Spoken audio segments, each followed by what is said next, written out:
से ना रुके हम, मर्जी से चले बादल सा गरजे हम, सावन सा बरसे हम, सूरज सा चमके हम, स्कूल चले। Hello guys, how are you?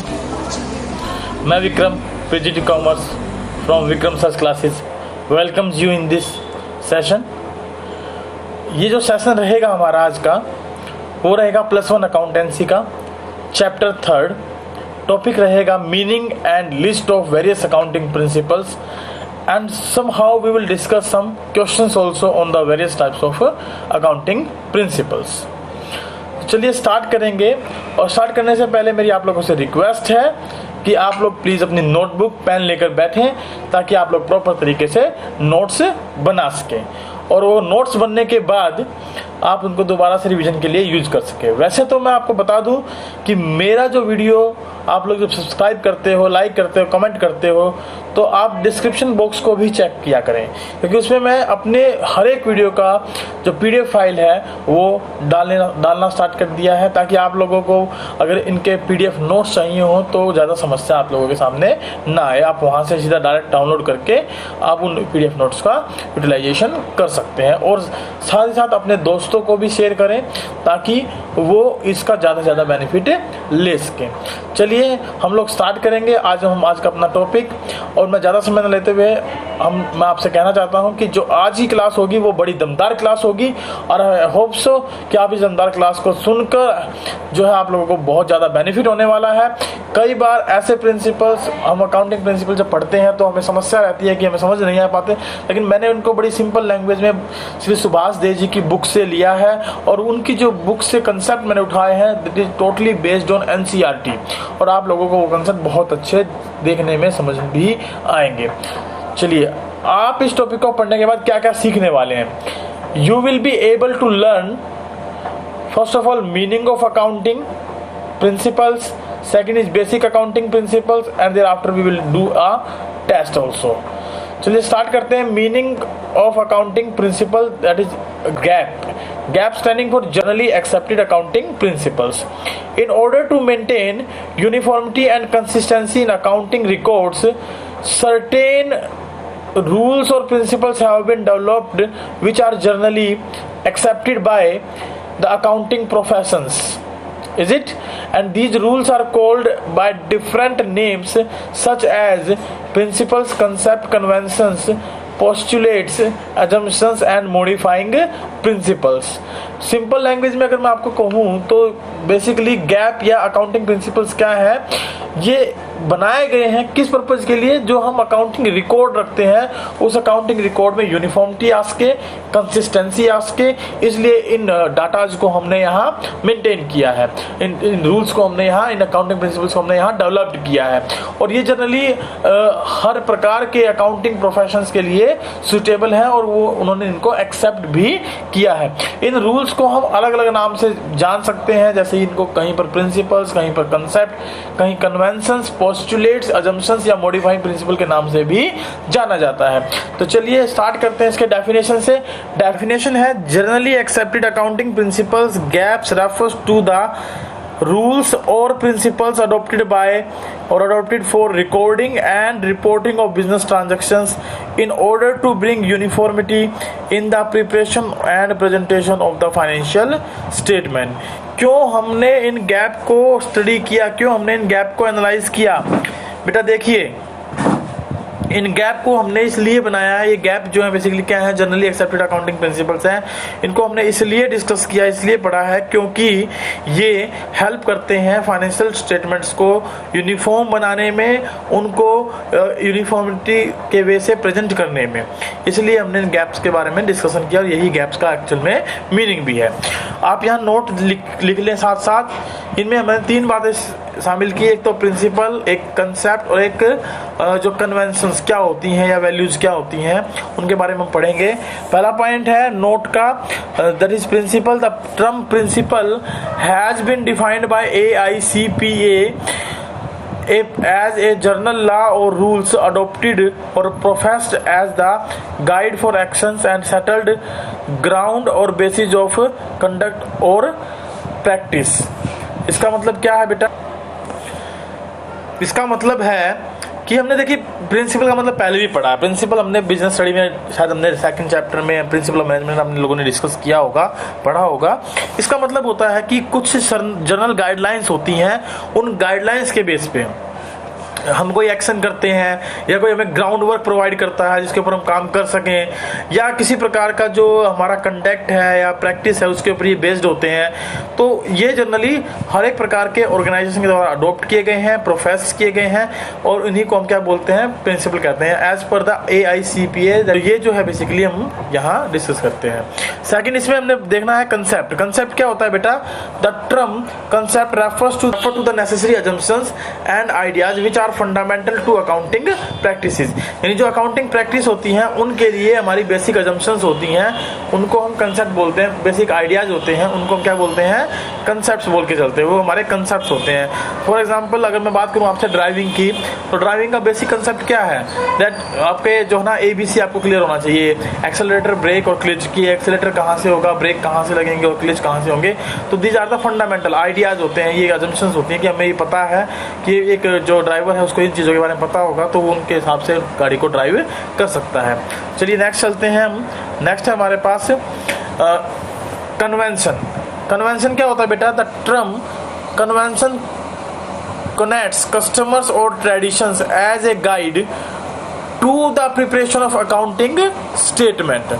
जो कन्वेंशंस होती हैं, दैट इज, अगर मैं इसको हिंदी में कहूँ तो ये बेसिकली क्या है हमारा? रूढ़िवादिता। रूढ़िवादिता क्या होती है बेटा?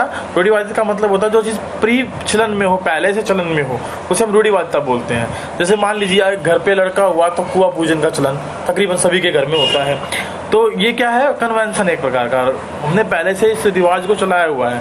तो कन्वेंशन यहाँ पर अकाउंटिंग में क्या मतलब है? इसका मतलब है कि जो कस्टम्स या ट्रेडिशंस हैं as a guide to preparation of accounting statements, उनको हम इसके अकॉर्डिंग फॉलो करते हैं, उसके अकॉर्डिंग प्रिपेयर करते हैं। जो भी हमें कस्टम्स या ट्रेडिशंस दिए होते हैं उन ट्रेडिशंस को हम यहाँ फॉलो करके इन कन्वेंशंस को इम्प्लीमेंट करते हैं। चलिए हम स्टार्ट करेंगे। नेक्स्ट टॉपिक रहेगा हमारा बेसिक अकाउंटिंग प्रिंसिपल्स। अब बेसिक अकाउंटिंग प्रिंसिपल्स में पहला प्रिंसिपल है गोइंग कंसर्न कंसेप्ट और कॉन्टिन्यूटी अजम्पशन। मैं पहले आपको बता दूं कि गोइंग कंसर्न कंसेप्ट या कॉन्टिन्यूटी अजम्पशन होती क्या है बेटा? इसका मतलब होता है कि कोई भी बिजनेसमैन जब बिजनेस को स्टार्ट करता है तो उसका मोटिव जो होता है बिजनेस को लंबे समय के लिए चलाना होता है, ना कि 1 साल या 2 साल के बाद बिजनेस को बंद कर देना होता है। उसका मोटिव होता है कि वो बिजनेस को लंबे समय के लिए कंटिन्यू करेगा और नियर फ्यूचर में उसको बंद नहीं करेगा। चलिए इसके मीनिंग पर चलते हैं। The concept of going concern assumes that a business firm would continue to carry out its operations indefinitely, and that is for a fairly long period of time, and would not be liquidate in the near foreseeable future। तो यानी कि near future में उसको बंद करने वाला नहीं है बिल्कुल भी। तो इसे हम क्या कहेंगे? Going concern concept. देखिए बेटा, किसी ना किसी प्रिंसिपल का कोई ना कोई रेलिवेंस तो होता ही है, कोई ना कोई इम्प्लीकेशन तो होता ही है कि भाई ये किस चीज़ को बेस मानकर बनाए गए हैं, तो किस चीज़ को बेस मानकर इसको हमने अडॉप्ट किया है, तो बेसिकली या किस चीज़ के लिए ये हमें बेस प्रोवाइड करता है। तो पहला जो रेलिवेंस है इसका, that is related to this concept provide the very basis for showing the values of assets in the balance sheet. क्योंकि ये प्रिंसिपल हमें बताता है कि जो एसेट्स होती है उनको ओरिजिनल वैल्यू पर हम रिकॉर्ड करके चलेंगे। तो पहला रेलेवेंस क्या है? ये कंसेप्ट हमें प्रोवाइड करता है various basis for showing the values of assets in the balance sheet. Next point इसमें हमारा going concern concept provides the basis for classification of expenditure into capital nature and revenue nature expenditures. ये जो second जो base हमें provide करता है वो किसके लिए करता है कि कौन सा खर्चा कैपिटल नेचर का माना जाए, कौन सा खर्चा रेवेन्यू नेचर का माना जाए, उसके लिए भी हमें बेस प्रोवाइड करता है। ये कहता है कि एज पर कंसेप्ट यदि कोई खर्चा एक साल अकाउंटिंग पीरियड के लिए हो तो हम उसको रेवेन्यू के कंसिडर करेंगे। और ये कहता है, ये बताता है कि यदि कोई खर्चा 1 साल से ज्यादा के लिए हो और लंबे समय के लिए हमें बेनिफिट प्रोवाइड करें तो उसे हम कैपिटल नेचर मानते हैं, या पार्टिकुलरली एसेट्स पर किया जाए तो उसको हम कैपिटल नेचर का एक्सपेंडिचर मान के चलते हैं। थर्ड पॉइंट है going concern concept provides the basis for classification of assets and liabilities into current and non current categories.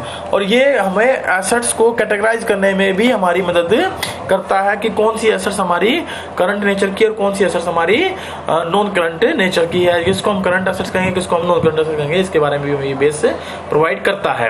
Next है अकाउंटिंग पीरियड कंसेप्ट। देखिए अकाउंटिंग पीरियड कंसेप्ट क्या है basically. Accounting period refers to the span of time at the end of which the financial statements, profit and loss account and balance sheet of an enterprise are prepared। देखिए किसी भी organisation के अंदर एक निश्चित समय अवधि होती है, जिस समय अवधि में हमें क्या करना होता है, फाइनेंशियल स्टेटमेंट बनानी होती है और वो हमें प्रॉफिट और लॉस और बैलेंस शीट के अकॉर्डिंग फाइनेंशियल पोजीशन के बारे में बताने में मदद करता है। तो हर एक बिजनेसमैन इस बात में इंटरेस्टेड होता है कि उसको अपने प्रॉफिट्स बिल्कुल with in the short span of time चाहिए या एक फिक्स पीरियड के बाद उनको अपने प्रॉफिट से लॉसेस के बारे में जानना है। यदि वो एज पर the going concern concept profits को 5 साल 7 साल बाद जज करेंगे तो क्या वो एग्जैक्ट प्रॉफिट या एग्जैक्ट लॉस के बारे में पता लगा पाएंगे। मैं छोटा सा एग्जांपल लूँ आपसे इस बारे में। मान लीजिए एक व्यक्ति है, बिजनेस स्टार्ट करता है, वो वस्तु बनाता है, उसको एक प्रोडक्ट 150 रुपये का पड़ता है और वो उसको बेच रहा है, मतलब उसने उसको एनालाइज नहीं किया मतलब कितने की उसकी कॉस्ट है, लेकिन उसको बेच रहा है 120 रुपये के हिसाब से।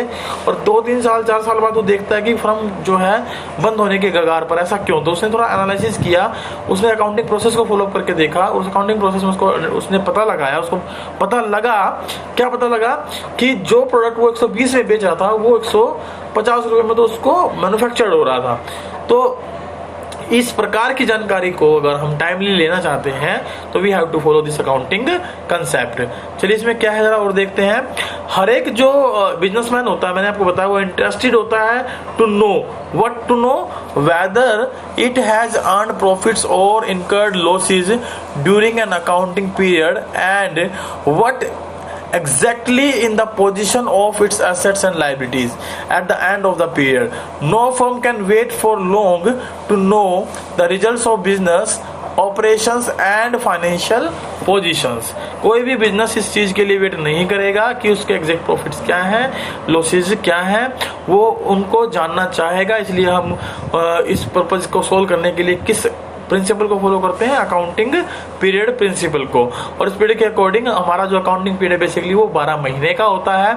It can be from 1 April to 31 March और it can be from 1 January to 31 December. It depends कि हम जो है किसको फॉलो कर रहे हैं। कंपनी एक्ट ये कहती है या जो इनकम टैक्स एक्ट है वो कहता है कि हमें इसको फाइनेंशियल ईयर में फॉलो करना चाहिए, that will be from 1 April to 31 March. तो इसका कुछ रेलिवेंस भी है। रेलिवेंस के बारे में अगर हम पढ़े तो रेलिवेंस क्या है बेटा, financial information is required by different users at regular intervals for taking various decisions at the appropriate time, and the Companies Act 2013 and Income Tax Act 1961 requires that the income statement should be prepared annually. तो इसीलिए हम इस accounting principle को follow करके चलते हैं और क्योंकि ये इनको रिकमेंड करते हैं तो इसलिए हमें अकाउंटिंग प्रिंसिपल को फॉलो करने की जरूरत भी रहती है। नेक्स्ट है हमारे पास cost concept. What is cost concept? The cost concept requires that all assets are recorded in the books of account at their historical or cost or original cost, that is purchase price। ये एक principal हमें बताता है कि हमें जो भी assets purchase करते हैं उसके अकॉर्डिंग जितनी भी एसेट्स होती है तो उनको उनकी हिस्टोरिकल कॉस्ट पर या ओरिजिनल कॉस्ट पर हम रिकॉर्ड करके चलते हैं। And which includes the cost of acquisition, transportation, installation and making the assets ready to use also. और साथ ही साथ ये नहीं कि हमने जो परचेज किया वो प्राइस, बल्कि वो कीमत भी हम इसमें शामिल करके चलते हैं इस प्रिंसिपल के अकॉर्डिंग, इस कंसेप्ट के अकॉर्डिंग, जिसके कारण वो एसेट्स रेडी टू यूज हुई है, जिसके कारण उस एसेट्स को हमने मार्केट से अपने फैक्ट्री एरिया तक लेकर आए हैं, जिसके कारण हमने उसको इंस्टॉल करवाकर एक्टिवेट करने के लिए पैसा जो खर्च किया है या वे चीज जो पेड की है इंस्टॉलेशन के लिए, वो खर्चे भी इसकी कॉस्ट में शामिल करके चलते हैं एज पर दिस कॉस्ट कंसेप्ट। और कॉस्ट कंसेप्ट का जो रेलिवेंस है, इम्प्लीकेशन है, वो क्या है? That is adoption of historical cost brings in objectivity in the recording as the cost of acquisition is easily available or verifiable from the purchase document. ये जो रेलिवेंस है इसका, जो हिस्टोरिकल कॉस्ट जो है या कॉस्ट प्रिंसिपल जो है वो क्या लेके आता है, वो एक ऑब्जेक्टिविटी क्रिएट करता है, recording as the cost of acquisition. जो एसेट्स होती है उसको हम उसकी लागत पर जो रिकॉर्ड करते हैं उसके लिए कि एक बेसिक इसका एक ऑब्जेक्टिव होता है। वो ऑब्जेक्टिव क्या होता है कि हम उसको आसानी से वेरीफाई कर सकें through the source document, through the purchase document. तो इसके लिए, क्योंकि जब भी आप इसको जो है वेरीफाइबिलिटी की बात करेंगे तो हम ये जरूर देखते हैं कि हमारे पास उसके लिए क्या डॉक्यूमेंट या क्या एविडेंस अवेलेबल है जिसके आधार पर हम उसको बिजनेस में शामिल कर सकते हैं। इसके कुछ एक दो लिमिटेशंस भी हैं, और लिमिटेशन की अगर मैं बात करूं तो सिंपल सी बात है, अगर हम इसको हिस्टोरिकल कॉस्ट पर रिकॉर्ड करके चलते हैं तो बेटा लिमिटेशन का पहला पॉइंट ही हमारा ये होगा कि हमें ट्रू वर्थ ऑफ बिजनेस को शो नहीं करेगा।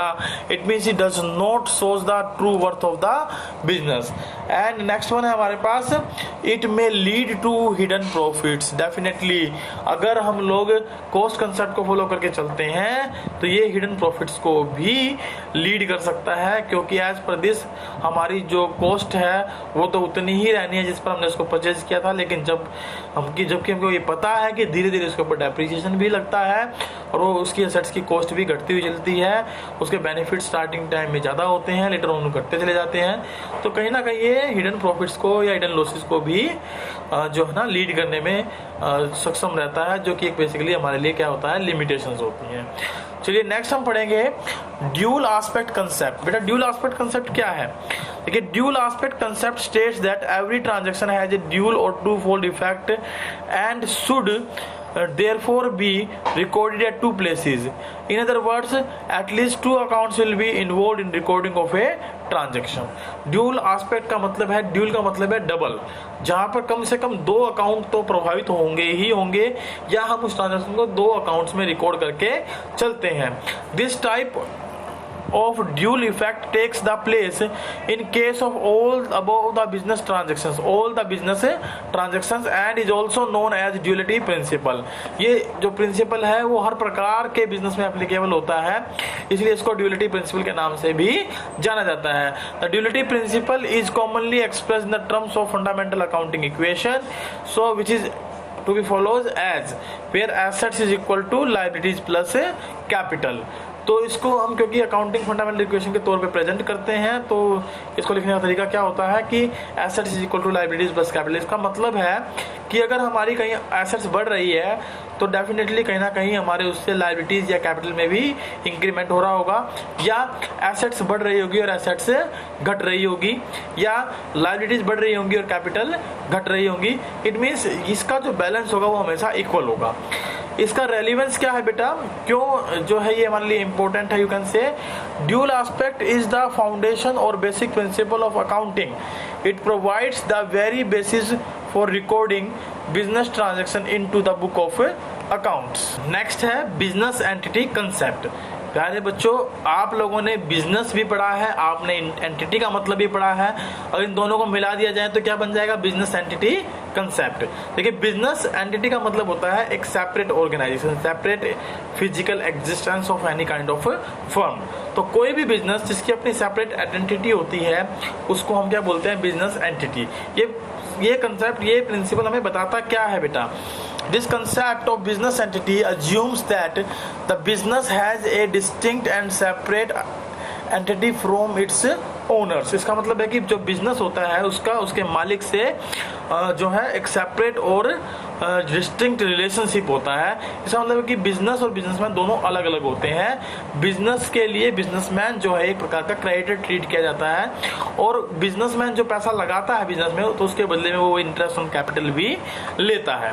तो इसका कुछ रेलिवेंस के थ्रू हम इसको कंसेप्ट को क्लियर कर पाएंगे। देखिए क्या है इसका रेलिवेंस, क्या ये बात हमें बताना चाहता है, मतलब प्रिंसिपल कहाँ फॉलोअप हो रहा है, बेसिकली किस तरीके से हम इसको फॉलोअप कर सकते हैं, या किस प्रकार से ये डिफरेंस करता है ओनर और बिजनेस के बीच में।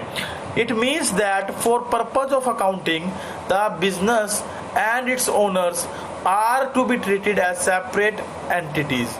ये जो कंसेप्ट है वो क्या बताता है कि अकाउंटिंग जो है, बिजनेस एंटिटी प्रिंसिपल जो है वो बताता है कि अकाउंटिंग के अंदर बिजनेस और ओनर्स जो है वो एक दूसरे से सेपरेट एंटिटीज होती हैं। वो एक दूसरे के साथ ट्रांजैक्शंस कर सकते हैं, वो एक दूसरे के साथ किसी प्रकार का कोई भी बिजनेस इकोनॉमिक एक्टिविटी को परफॉर्म कर सकते हैं। चलिए नेक्स्ट इसमें जो सेकंड रेलिवेंस है वो क्या है हमारा, the accounting records are made in the books of account from the point of view of the business and not from the point of view of the owner. बेटा इसका मतलब क्या है कि जो इतना भी डाटा हम इसमें रिकॉर्ड करके चलते हैं वो सारा डाटा किसके पॉइंट व्यू से रिकॉर्ड करते हैं, बिजनेस के पॉइंट व्यू से, ना कि ओनर के पॉइंट व्यू से। तो ये बात भी इसको क्लियर करके चलती है कि बिजनेस और बिजनेसमैन दोनों क्या होते हैं, सेपरेट आइडेंटिटी होती है।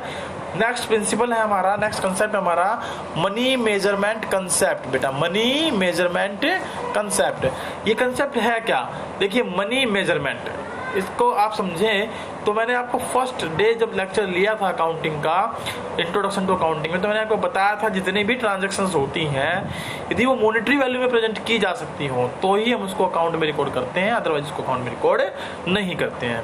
तो यहाँ पर मनी मेजरमेंट कंसेप्ट हमें बताता क्या है, बेसिकली ये बताता है कि कोई भी ट्रांजेक्शन या कोई भी इवेंट हो, यदि वो आप उसको मनी में एक्सप्रेस कर पाए, जैसे कि सेल ऑफ गुड्स है, पेमेंट ऑफ एक्सपेंसेस है, रिसिप्ट और इनकम्स है, तो ही उसको आप रिकॉर्ड करके चलेंगे, अदरवाइज आप इसको रिकॉर्ड नहीं करेंगे।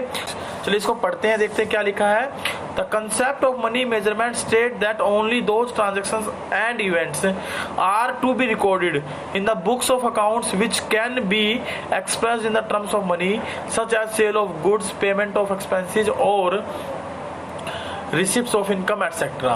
And what would be the relevance of this principal concept? The transactions are not recorded in the physical units but in the recorded in the terms of monetary units. ध्यान रखिएगा कि कभी भी हम ट्रांजैक्शन इसमें physical unit में record नहीं करते, जैसे कि 1, 2, 5, 7, हमेशा मॉनेटरी में करते हैं, जैसे कि 5 रुपए की, 10 रुपए की, 50 रुपए की, 5 लाख की, 50 लाख की, 70 लाख की, इस तरीके से ट्रांजैक्शन को रिकॉर्ड करते हैं, ना कि एक फर्नीचर, 2 फर्नीचर, 5 फर्नीचर, 10 फर्नीचर, इस तरीके से रिकॉर्ड करते हैं। उनकी मॉनेटरी वैल्यू क्या है उसको रिकॉर्ड करके चलते हैं, एग्जैक्टली मतलब ये है इसका। चलिए यहाँ एक छोटा सा क्वेश्चन है, इसको देख लेते हैं, उसके बाद हम अपने सेशन को वाइंड अप करेंगे।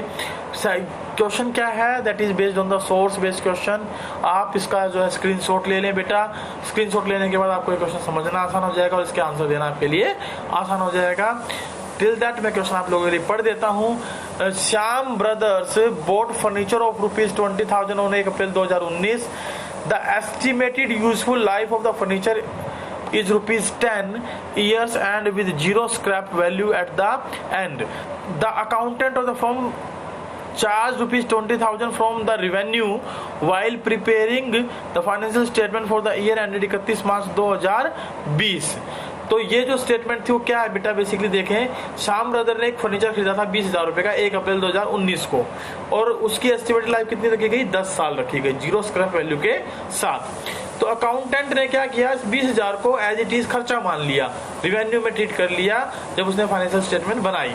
तो अब क्वेश्चन जो होंगे वो हमारे कुछ इस प्रकार से होंगे बेटा। पहला क्वेश्चन है हमारा, in which financial statement did the accountant show the purchase price of the personal computer, it is written wrongly, personal computer it is as furniture, make it correction, ये फर्नीचर होगा हमारे यहाँ पर। तो किस फाइनेंशियल स्टेटमेंट में उसने इसको दिखा दिया, तो किस फाइनेंशियल स्टेटमेंट दिखा दिया बेटा इसको, किसको रिवेन्यू से चार्ज किया, देखिए रिवेन्यू से चार्ज किया। तो जब फाइनेंशियल स्टेटमेंट बनाई होगी तो रिवेन्यूज नेचर के आइटम्स कहाँ जाते हैं बेटा, प्रॉफिट एंड लॉस में, तो इन्होंने इसको कहाँ दिखा दिया होगा, प्रॉफिट एंड लॉस अकाउंट के अंदर।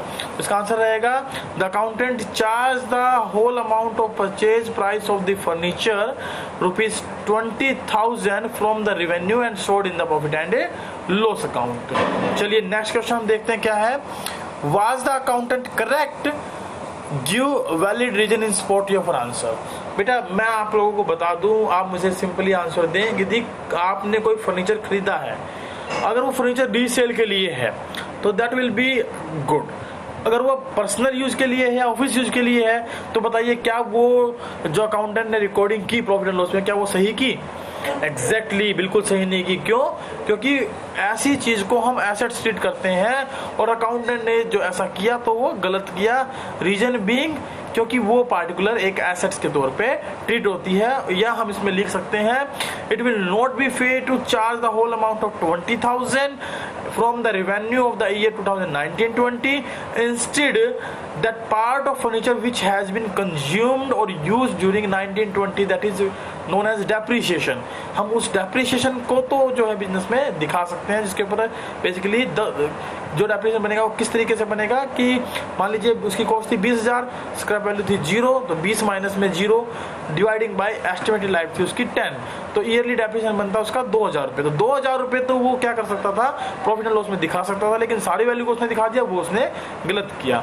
तो इस तरीके से अकाउंटेंट जो है वो गलत है यहाँ पर। चलिए नेक्स्ट चलते हैं हम लोग। State the basic accounting concept that must be followed by the accountant. प्यारे बच्चों क्या आंसर होगा इसके लिए कि उस अकाउंटिंग कंसेप्ट का नाम बताइए जो यहाँ फॉलोड होना चाहिए था।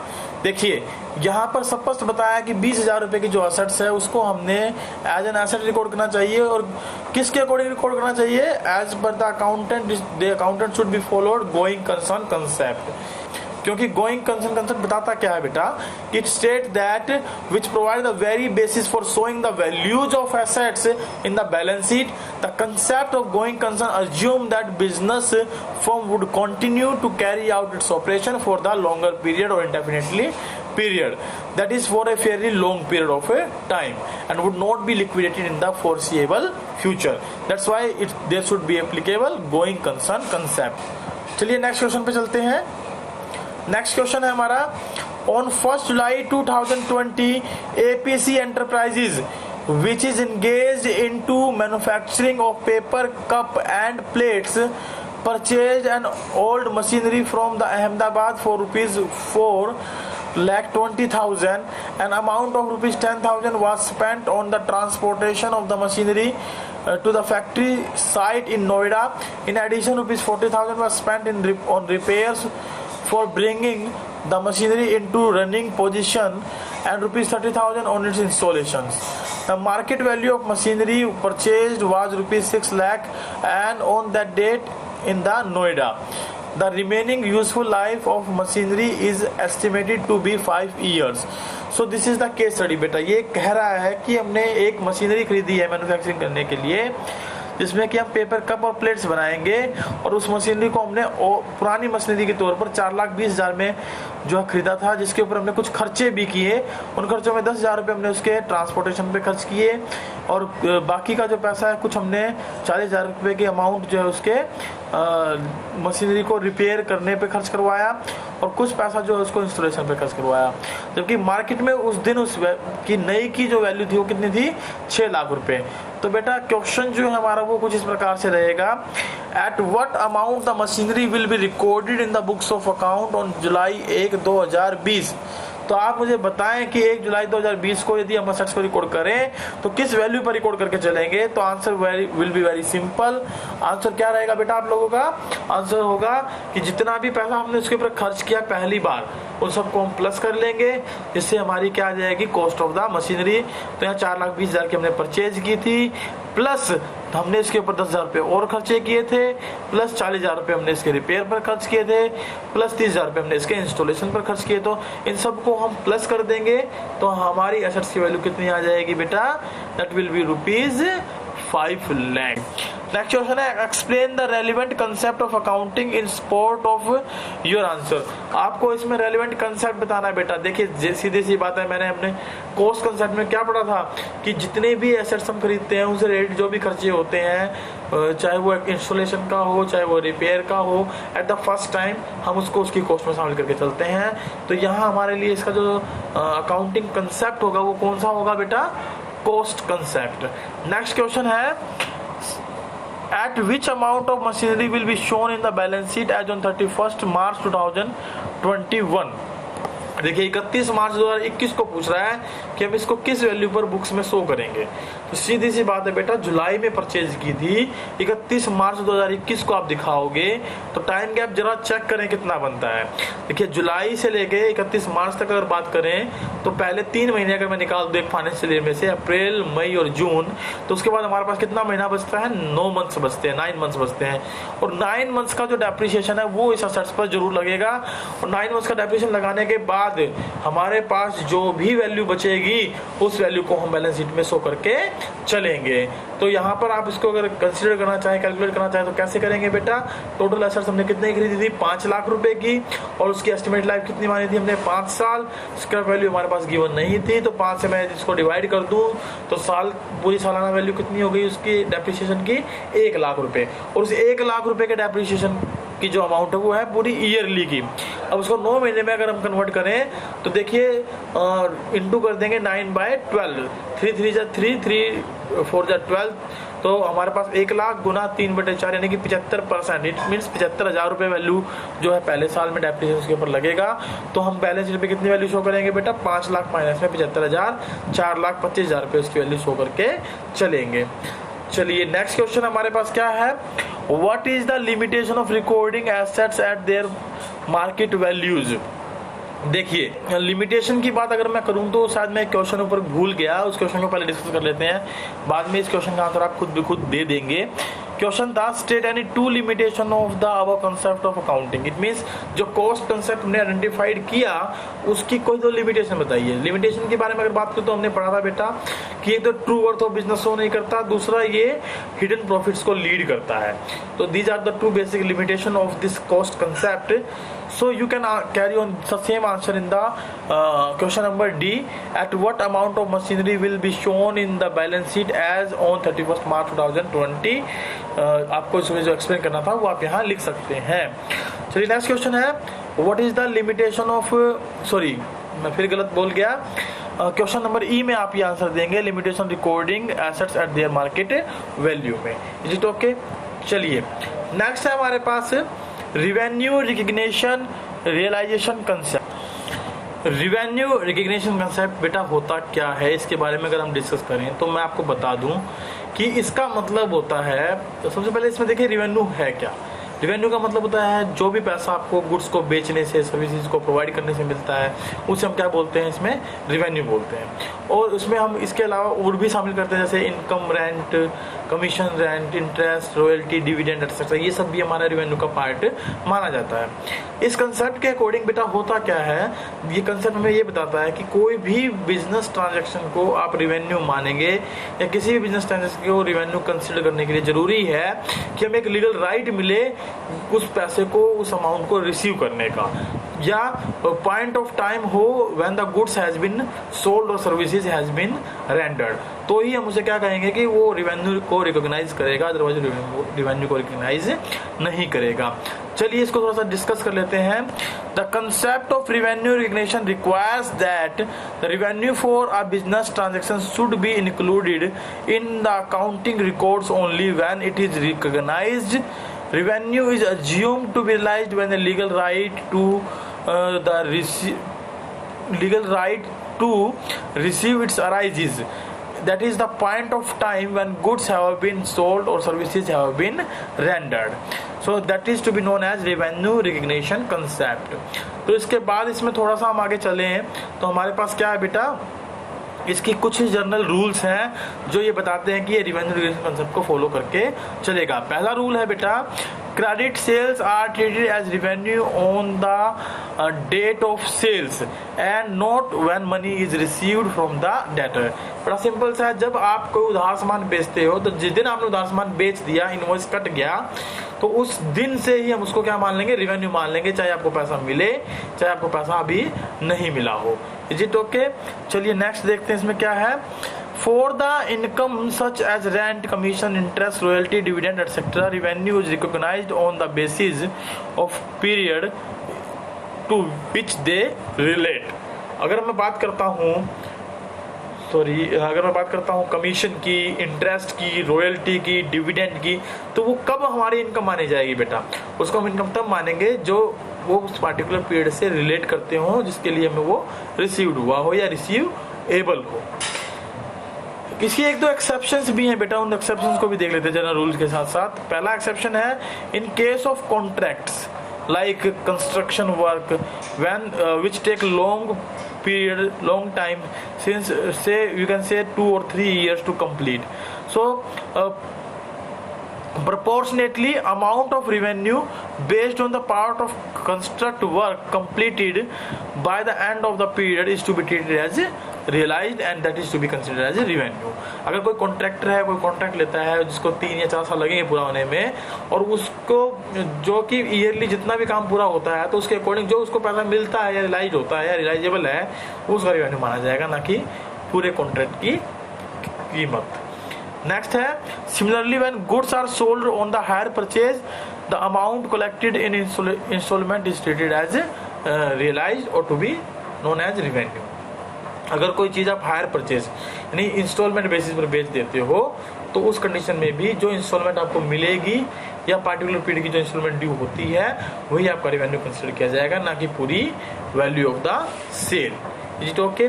चलिए, इस पर बेस्ड एक क्वेश्चन है, इस क्वेश्चन को ध्यान से समझ लेते हैं और यहाँ पर हम अपने टॉपिक को विराम देंगे और बाकी बचा हुआ कंसेप्ट हम नेक्स्ट लेक्चर में डिस्कस करेंगे। नेक्स्ट लेक्चर जो होगा हमारा उसमें हम इनके बारे में स्टडी करेंगे। देखिए, सोर्स बेस्ड क्वेश्चन क्या कहता है, the realisation concept determines when the goods sent on credit to customers are to be included in the sales figure for the purpose of computing the profit और loss for the accounting period. Which of the following tends to be used in practice to determine when to include a transaction in the sales figure for the period। ये कहना चाहता है कि हमने एक sales की थी और हमने उस कंसेप्ट में जो रियलाइजेशन कंसेप्ट था उसके अकॉर्डिंग जो सेल्स हमने की थी हमने उसको प्रॉफिट एंड लॉस में शामिल कर लेना है। किस पर्पज के लिए? नेट प्रॉफिट को कैलकुलेट करने के पर्पज से। तो ये पूछ रहा है कि बताइए उसको हम सेल्स कब मान सकते हैं? क्या जब गुड डिस्पैच होंगे तब उसको सेल्स माना जाएगा? क्या वो इनवॉइस कट जाएगा तब उसको सेल्स माना जाएगा? क्या वो डिलीवर्ड हो जाएंगे तब सेल्स मानी जाएगी? क्या उसके लिए अमाउंट वो पेड कर देगा तब सेल्स मानी जाएगी? रिवेन्यू रिकग्निशन कंसेप्ट में मैंने आपको क्या डिस्कस किया था, ये बताया था कि सेल्स जो है जब हमने अधिकार ट्रांसफर कर देते हैं, गुड्स का टाइटल ट्रांसफर हो जाता है तभी वो रेवेन्यू के रूप में जनरेट माना जाता है। तो यहाँ जब बिल कट जाएगा किसी व्यक्ति के नाम से तो we will consider it as a revenue and we will include to calculate net profit और net loss. That is the for today's topic. I hope आपको ये जो है वीडियो लेक्चर, ये जो कंसेप्ट है ये समझ में आए होंगे। बाकी बचे हुए कंसेप्ट्स को हम अपनी नेक्स्ट क्लास में डिस्कस करेंगे। तो नेक्स्ट क्लास में इन कंसेप्ट को और अच्छे से सीखने के लिए तैयार रहिएगा मेरी नेक्स्ट वीडियो के लिए। आई होप कि आप लोगों को जो वीडियो है पसंद आ रहा है, और पसंद आ रहा है तो काइंडली आप उसको सब्सक्राइब करना, लाइक करना और कमेंट करना ना भूलें। Thank you very much. बादल सा गरजे हम, सावन सा बरसे हम, सूरज सा चमके हम, स्कूल चले हम, स्कूल चले